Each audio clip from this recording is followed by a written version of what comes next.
Napakainit ng talakayan. Biro nyo, napikon talaga si Senator Jinggoy Estrada. Kasi naman, pinikon niya rin si Jonathan Morales na sa lahat daw may kaso. Pero siya pala ay isa rin convicted. Tingnan nyo yung full video guys. Nagkainitan talaga yung dalawa guys. Panoorin natin.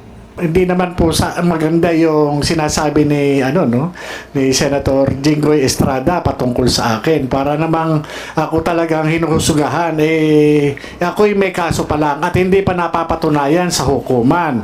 Hindi kagaya po ang ating butihing senador na-convict na po. Ay wag naman po. Alam mo, Mr. Morales. Alam mo, Mr. Morales. Senator Jinggoy, please. Huwag mong pakikalaman yung kaso ko. Problema ko yun. Yung kaso mo ang ayusin mo. Your Honor, ang kaso ko po, Your Honor, hinaharap ko naman po. Please, at ako hindi Order. Please, silence. Okay guys, anong masasabi niyo doon?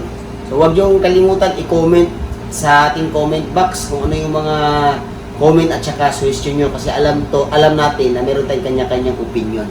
So huwag kalimutan mag-comment, share yung live namin dito.